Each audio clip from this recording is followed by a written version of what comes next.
उम्मीदों के दिए बुझाया नहीं करते, दूर हो मंजिल, पाँव डगमगाया नहीं करते। हो दिल में जिसके जज़्बा मंजिल को छूने का, वो मुश्किलों से कभी घबराया नहीं करते। नमस्कार, मैं ज्ञान प्रकाश चौधरी आप सभी भावी अध्यापकों का मैं हृदय दिल से स्वागत एवं अभिनंदन करता हूँ। तो ये लगातार मैं प्रीवियस ईयर के क्वेश्चन लेकर के आ रहा हूँ। आज भी उसी क्रम में 2022 का पूरा पेपर विज्ञान का लेकर के आ गया हूँ। आइए फटाफट के अंदाज में शुरुआत करते हैं, देखते हैं 2022 में किस तरह का पेपर आया हुआ था।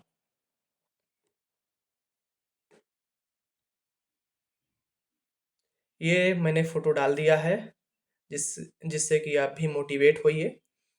मैं जिस विद्यालय में कार्यरत हूँ उन बच्चों के साथ मैंने अपना ये फोटो लगा रखा है। तो आइए शुरुआत करते हैं और देखते हैं पहला प्रश्न क्या है। पहला प्रश्न आप लोगों के सामने आ चुका है।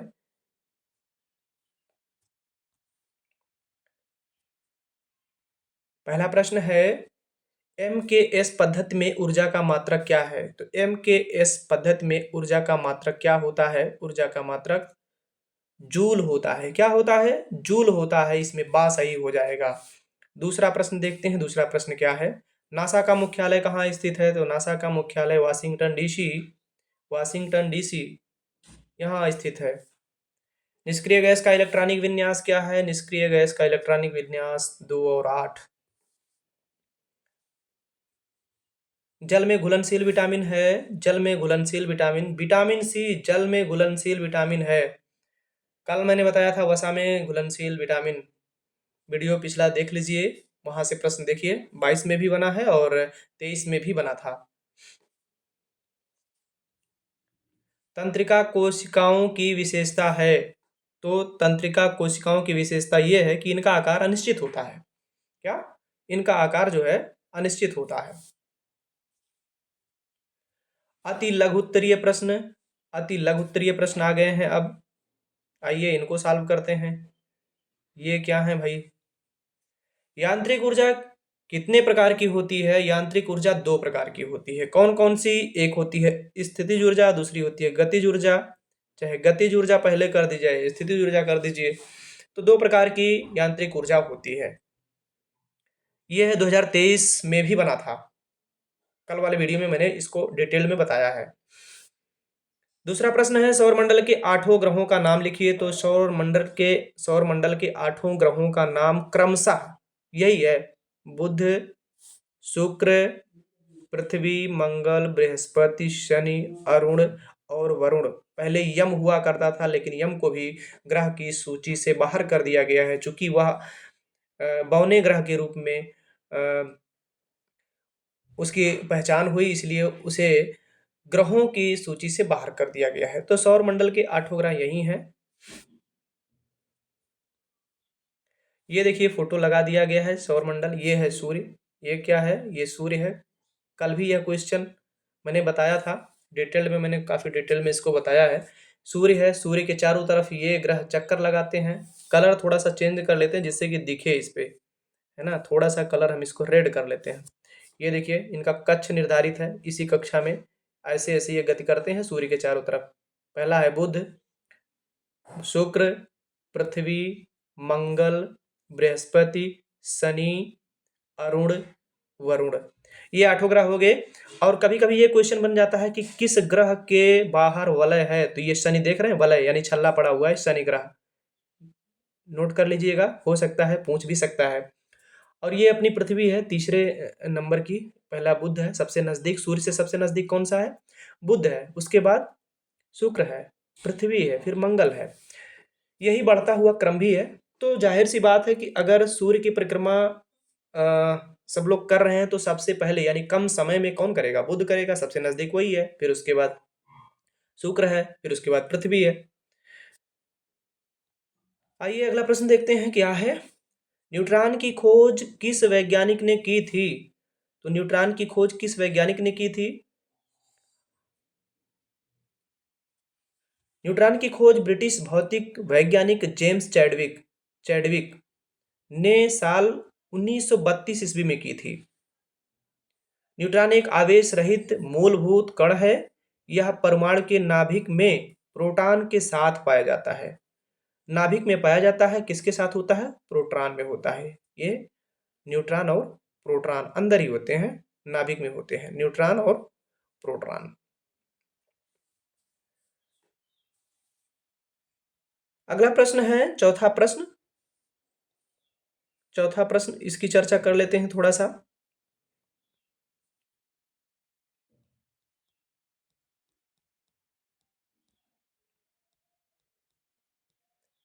जीवाणुओं से होने वाले किन्हीं दो रोगों के नाम लिखना है।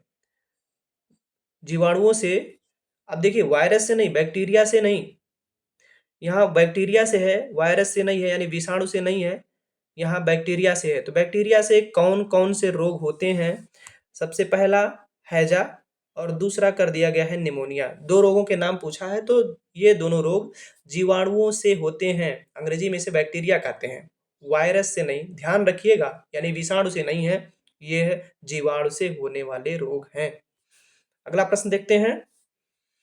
वनस्पति कोशिका एवं प्राणी कोशिका में कोई दो अंतर लिखिए। दो अंतर बताने हैं आपको कि वनस्पति कोशिका और जीव कोशिका में कौन कौन से अंतर होते हैं। सबसे पहला जो है कि वनस्पति कोशिका में कोशिका भित्ति होती है, यह नोट कर लीजिए, ये पॉइंट नोट करने लायक है। कोशिका भित्ति होती है, जबकि प्राणी कोशिका में ऐसा नहीं होता। और दूसरा, वनस्पति कोशिका का आकार आमतौर पर बड़ा होता है, वनस्पति कोशिका का आकार बड़ा होता है, जबकि प्राणी कोशिका छोटी होती है। छठवां प्रश्न है, समस्थानिक किसे कहते हैं? तो एक ही तत्व के परमाणु जिनकी परमाणु संख्या समान हो, एक ही तत्व के परमाणु जिनकी परमाणु संख्या समान हो लेकिन द्रव्यमान संख्या अलग अलग हो, उन्हें समस्थानिक कहते हैं। समस्थानिक के उदाहरण कार्बन के 3 समस्थानिक होते हैं, जैसे कार्बन 12, कार्बन 13 और कार्बन 14।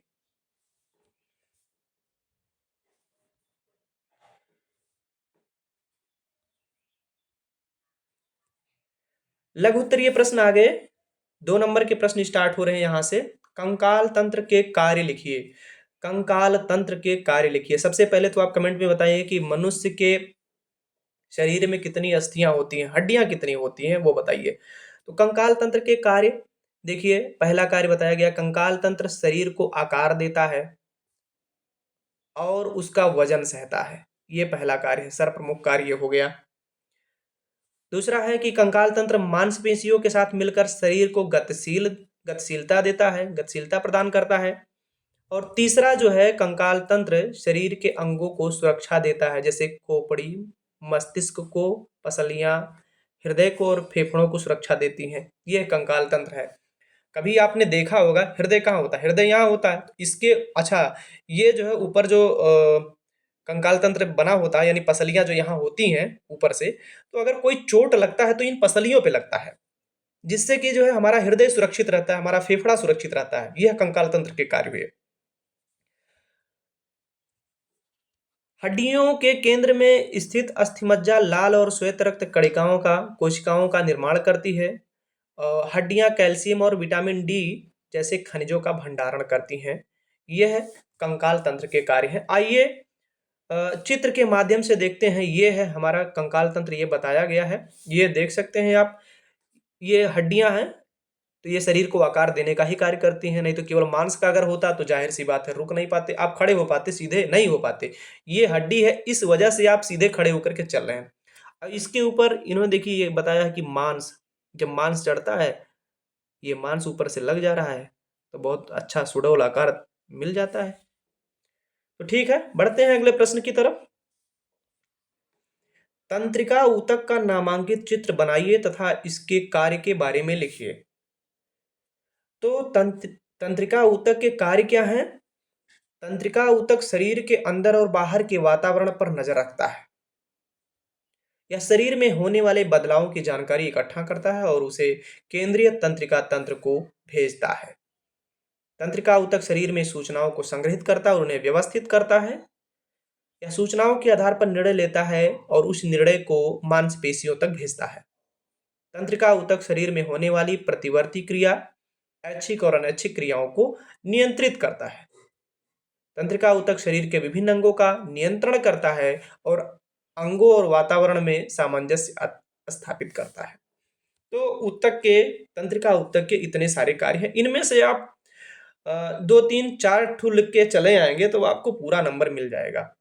अब देखिए प्रश्न पूछने का तरीका भी है कि अगर आप मान लीजिए 3 लिख देते हैं, 3 बिंदुओं को लिखते हैं, फिर उसके बाद दूसरा प्रश्न ये कहा गया है कि इसी में ही है नामांकित चित्र भी बनाइए।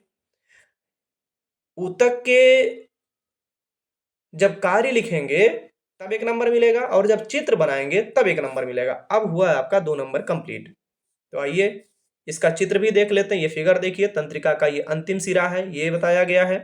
तंत्रिकाक्ष यहाँ मिडल में यहाँ बताया गया है, ये द्रुमिका होती है और ये बीच में जो है ये केंद्रक होता है और कोशिका काय ये जो है बीच में जो आप देख रहे हैं ये कोशिका काय है। ठीक है, तंत्रिका ऐसे ही होता है। इसका आप फिगर बना सकते हैं, 1 2 बार प्रैक्टिस कर लीजिए। ऊर्जा संरक्षण का नियम क्या है? ऊर्जा संरक्षण का नियम क्या है? तो ऊर्जा संरक्षण का नियम इसको जान लेते हैं कि ये क्या है। तो सबसे पहले तो ये है कि जर्मन भौतिक विज्ञानी जूलियस रॉबर्ट वान मेयर ने 1842 में दिए थे। इस ऊर्जा संरक्षण का नियम 1842 में आया था। हालांकि इस नियम की खोज में जेम्स प्रेस्कॉट जूल और हरमन वाल्ट हेल्महोल्ट्ज का भी योगदान रहा है। लेकिन ऊर्जा संरक्षण का नियम क्या कहता है, यहां से आप बिल्कुल डिक्टो याद रखिएगा। ऊर्जा को ना तो बनाया जा सकता और ना ही नष्ट किया जा सकता था। ब्रह्मांड की ऊर्जा, समस्त ऊर्जा सदैव नियत रहती है। पहला बिंदु बहुत ही इंपॉर्टेंट है। ऊर्जा को एक रूप से दूसरे रूप में बदला जा सकता है। अब आप ये जानें कि ऊर्जा ना तो बनाया जा सकता और ना ही नष्ट किया जा सकता है। ऊर्जा को एक रूप से दूसरे रूप में बदला जा सकता है। जैसे मान लीजिए गेंद है, गेंद को उछाला गया यानी फेंका गया और जाकर के वो खिड़की पे लगती है। तो जब खिड़की पे लगी लगी तो उसका ऊर्जा वहां ट्रांसफर हो गया, शीशे पे चला गया और शीशा से चटक गया। तो इसमें गति के कारण ऊर्जा थी, गतिज ऊर्जा वहां परिवर्तित हो गया। दूसरा उदाहरण आप ले सकते हैं कि जैसे यहां बताया गया है कि हाँ, आप देखते होंगे बिजली बिजली घर में दौड़ रही होती है, लेकिन जैसे बल्ब का स्विच ऑन करते हैं तो वह बिजली जो है यानी विद्युत ऊर्जा जो है प्रकाश ऊर्जा में परिवर्तित हो जाती है। बदलती है कि नहीं?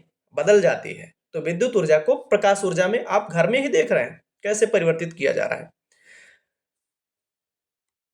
तो ऊर्जा संरक्षण का नियम भौतिकी का एक प्रयोग आधारित नियम है। जब ऊर्जा एक से दूसरे रूप में बदलती है तो ऊर्जा का एक भाग ऐसे रूप में बदल जाता है जिससे हम लाभदायक कार्य नहीं कर सकते हैं।